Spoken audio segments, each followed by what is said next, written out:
Broadcasting from the business capital of the world, this is the Podcast Business News Network. And welcome back, everybody. Question today, where is your focus? Where's your attention going? It's often been said that the energy flows where the attention goes. So what are you focused on? And especially if you've got things that you want to accomplish, whether you're a weekend athlete, maybe a professional athlete, maybe you've got a demanding job where you got to bring it on from time to time. But do you feel comfortable with that? Where is your focus in all of that? You can adjust your focus using hypnotherapy. He is a certified hypnotherapist, also a certified NLP and EFT practitioner. So great to have him back with us. Dennis Marciniak is on the program. How are you doing today? I'm great, Steve. Good afternoon. Yeah, lots to talk about here today, because many times if you're not focused, it's not going to happen for you, and a lot of times people go through their day where they lose their focus, and then things don't go the way they wanted to, and it might have changed if they were focused exactly on the task at hand. Is it true that we can change our focus with hypnotherapy? Absolutely. A lot of times what we're dealing with is chatter, internal chatter. And some of that chatter is not helpful at all. I mean, in fact, in a strictly performance situation, let's say an athlete or a dancer or a singer, you really want to be in the now. You want to be in the moment. And you've practiced, you've trained, and now it's the time to really be present and the focus be in the present rather than the little voice that's telling you, remember to do this, or remember to turn this way, or to remember this particular step or technique. That's not the time to be critiquing your technique. That's the time to express and just be in the present. There's actually, he's a friend of mine. He wrote a book. It's got to be like 35 years ago or longer. Called The Inner Game of Tennis by Tim Galway. And he also had worked with a group of people that became coaches for performance. And there's a gentleman that had worked with him called John Whitmore. And he talks about the process that you go through, that everyone goes through when you're learning something. And there's like 4 stages. One is you go from unconscious incompetence, because at that stage when you're trying something new, you don't even know how bad you are. You're incompetent, but you don't even really realize how fully incompetent you are. And then you learn some technique. You train. You go through a process of repetition, and you become conscious of your incompetence. I mean, you're aware of what you're doing wrong, and you're working to overcome that. And then you get into, after practice and repetition, you get into a place of conscious competence. You're conscious. You're a little bit still too aware of your process and everything that you're doing, but you're becoming good at it because you're repeating. And then you break through to unconscious competence, where your mind, your conscious mind, is not talking to you.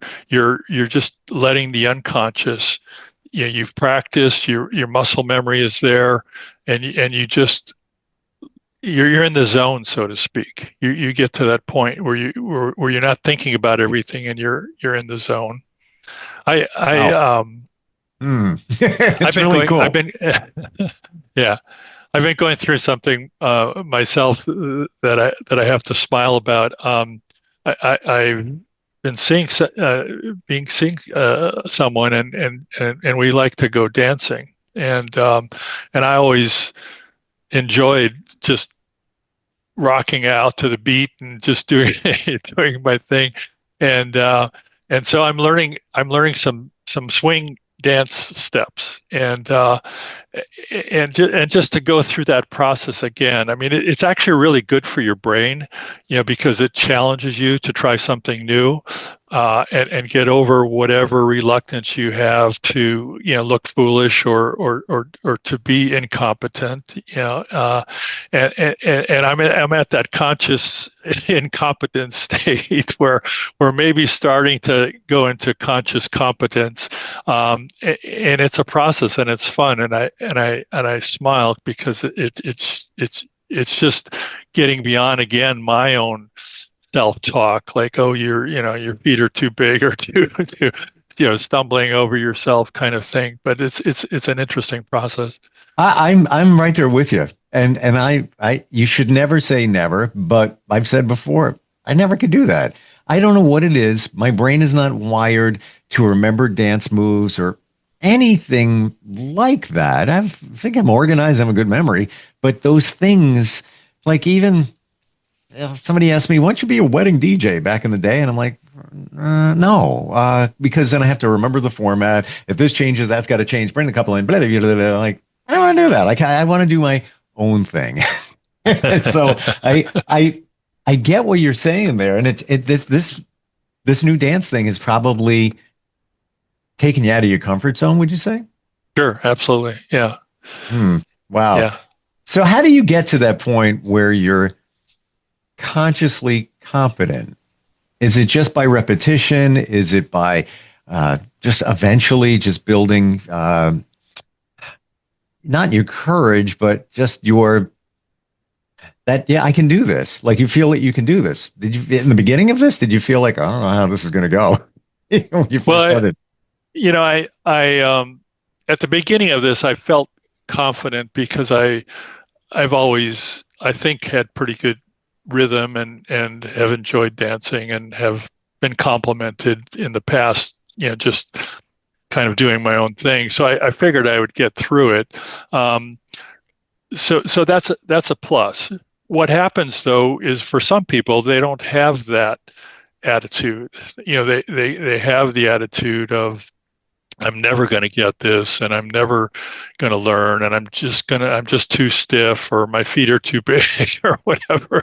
And it's at that stage that hypnosis can really help you, retrain your self-talk, get to a point where you're open to learning, you're open to going through the process, you're open to discovering, you're open to relaxing, and then something else kicks in and you start having fun with it. It becomes more comfortable.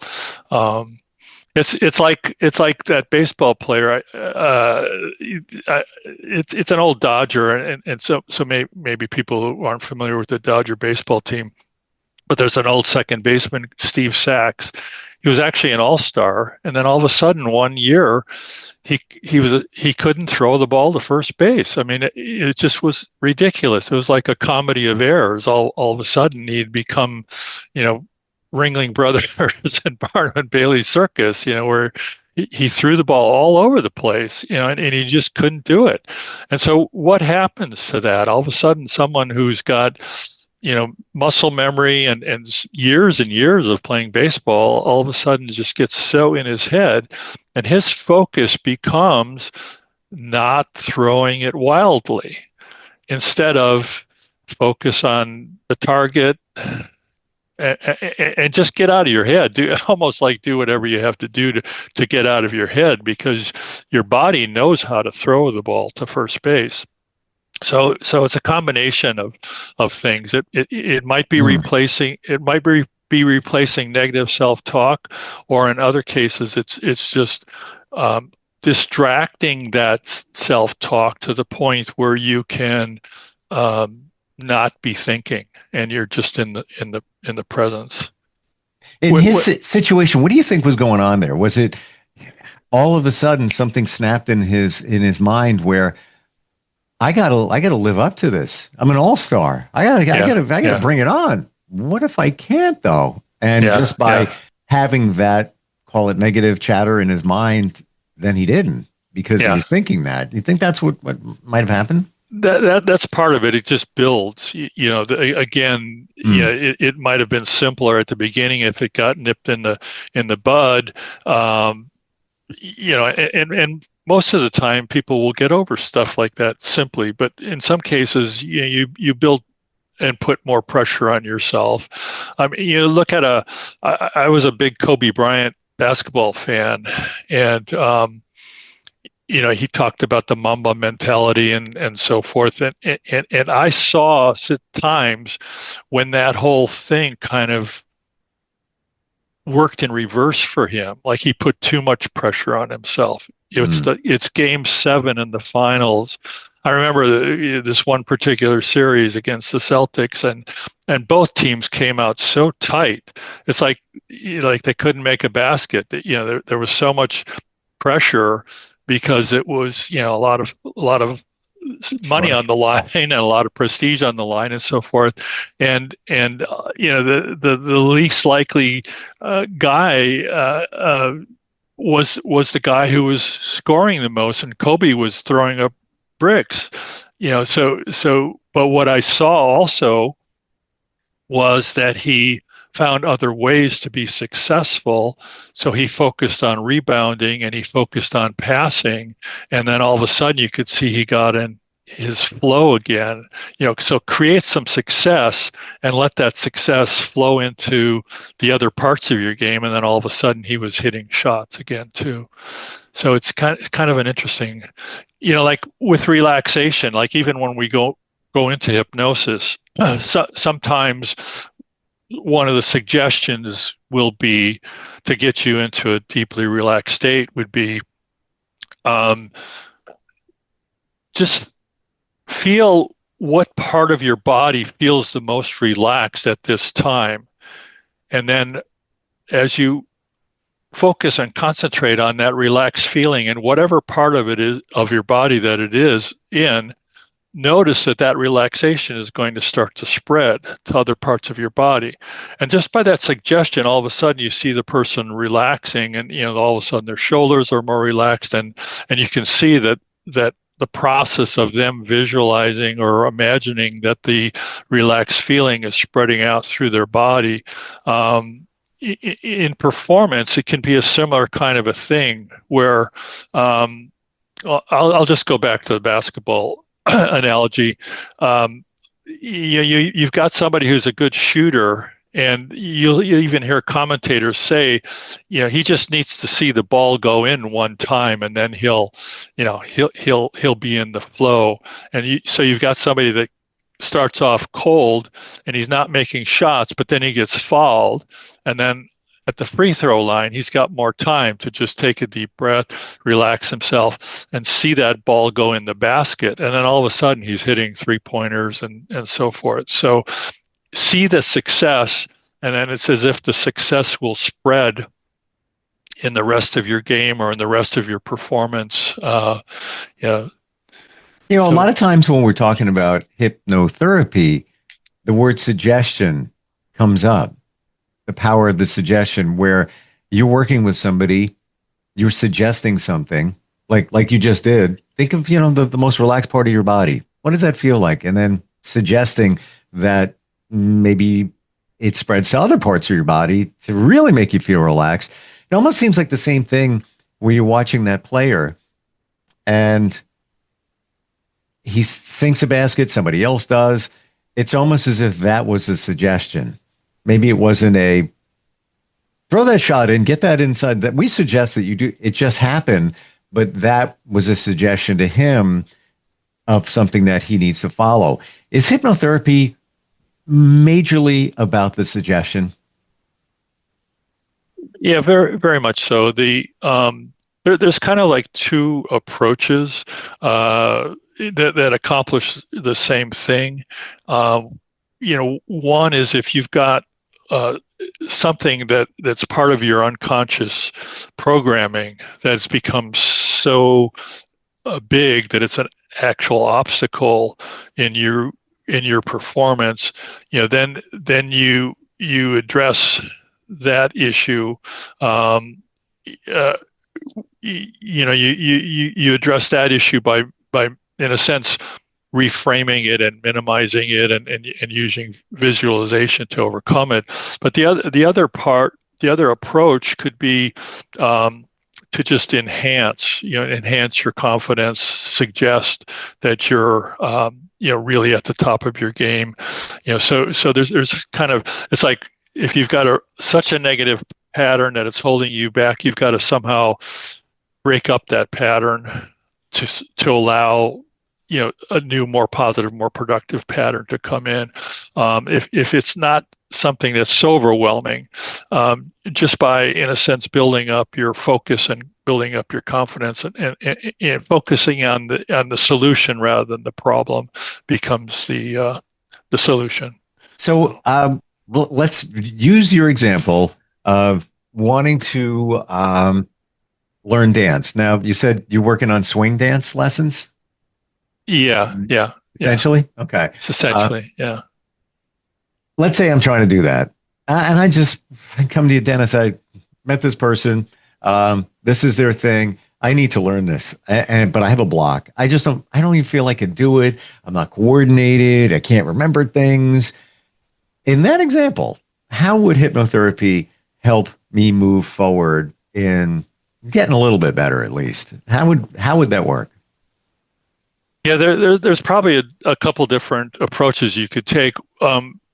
One, it would be to identify something that is somewhat similar in that it involves your body and your movement. Maybe you're a golfer, or maybe you just like to ride bikes for pleasure. Nothing competitive or anything like that. Sure. But take that and focus, visualize, imagine that you're taking a leisurely bike ride, and just notice the feeling of exhilaration that you have. Notice your breathing as you're pumping. Notice focus, which maybe you never have done as you've ridden a bike, but just focus on how your legs feel and focus on this sense of fluidity and motion and movement as you're moving forward and you're gliding. And then, take that feeling that you're feeling of moving and gliding and breathing and enjoying, and connect that to the image of you learning to dance, and in a sense, move that feeling to the image of you dancing. And now picture, visualize, or imagine yourself dancing, and you're feeling exhilarated. You're feeling your breath is normal and free, and you're starting to feel the rhythm, and you're gliding in that dance step. That could be one approach. Again, you want to connect something that you're good at and you're comfortable with to the new activity, so that you're connecting to a sense of feeling of freedom and movement and comfort.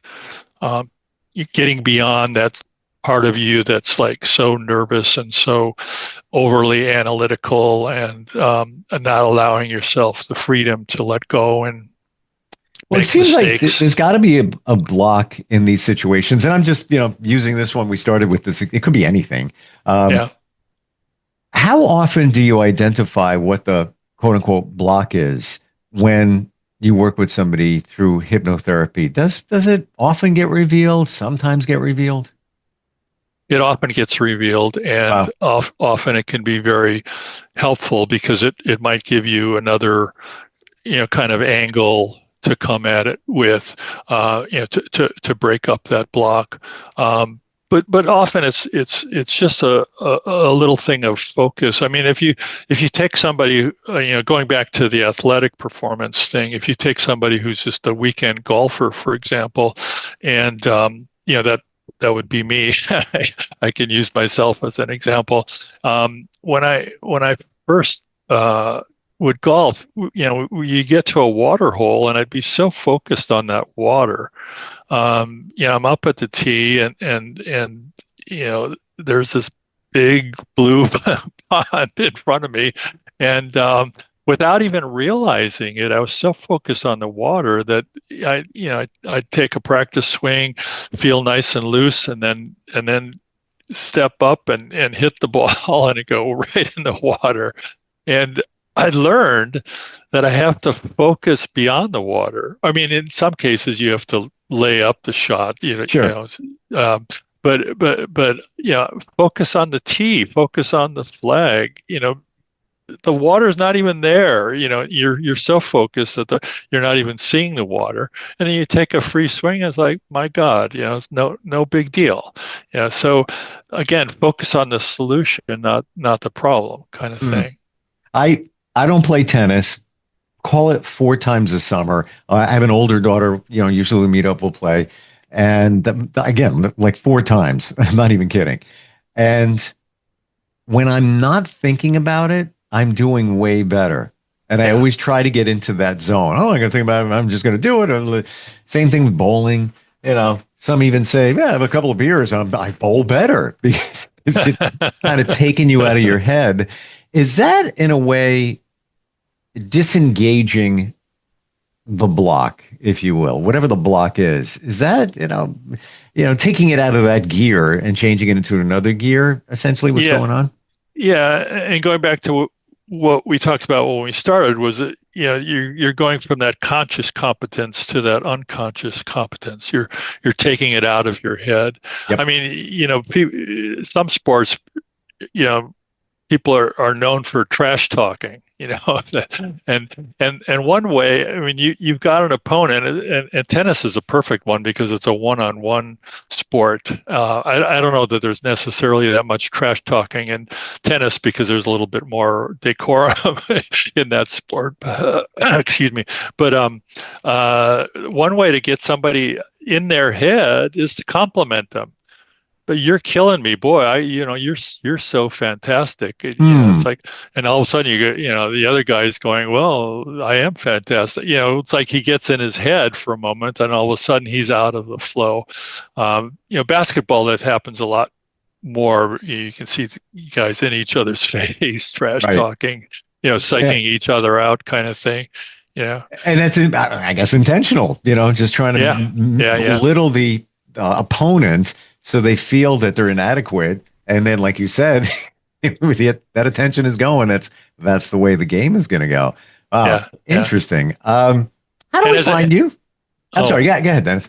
Well, I was going to say, and as a coach, you're aware of some of those processes, so like, all of a sudden things are going badly, you call a timeout, and it's not really to strategize, although some coaches think it's that, but it's really to, change the momentum that was going against you, and allowing people to collect themselves, take a breath, and go forward in a more positive way. So. One more question. You're talking about identifying what the block is when you're going through hypnotherapy. Do you feel that we all know what the blocks are? It's there. We know what it is, but it's been filed away, or we're not accessing it within our minds to deal with it and then maybe move past it. But we know it's there, right? It's not like some hidden thing, and that has to be found and eradicated. It's there. We just don't see it. I guess basically we just don't see it. Well, your unconscious does know it for sure, and so in hypnosis you can ask that question also. Ask the subconscious or unconscious to identify what that block is, and then you can even like picture and visualize the block, maybe even give it a color or a name, but then you start to do funny things with it, like make it talk like Daffy Duck, or just turn all different colors, and what that does, it breaks up the neural connection of what that image of the block is, and it almost makes light of it and puts it behind you, because it's now become this big monster block has now become something that's a cartoon and is funny and silly, and you've put it aside. Yeah, why not even worry about that? Look at that thing now. It sounds like Daffy Duck. It's like so. Right. Is it? Okay, final question here. Is this basically the same thing that when somebody, public speaking, the biggest, one of the top 3 fears that we deal with that challenges us, where they say, just picture the audience naked. Yeah. Is it kind of the same? Kind of the same, exactly. Wow. Yeah. What's the best way to find you? Somebody wants to even just have a conversation about how hypnotherapy works. How do they do that? My website is unconsciousedge.com. My phone number's there. The process always starts with a preliminary phone call where we talk about what it is that you want to work on or what you want to accomplish, and then we go from there. Zoom sessions or in-person sessions are available. Yeah. As I've shared before, anytime I've had hypnotherapy, and it's been quite a few times, always virtual. Never was, in the room with somebody, just to show it can be done. It's comfortable. You could be, wearing your sweats in just a comfortable spot and get to work. I always say this, I got to say it again. I love the name of your practice, Unconscious Edge, because that's where it all is, in the unconscious, the subconscious. Want to give you the edge. Even if it's swing dancing, I'm going to get that done. Thanks for everything today. Thanks for sharing your situation, even there with the dancing. It makes it even more clear how this all works, and I appreciate that. Great. Thanks for being here today. All right, we're coming right back.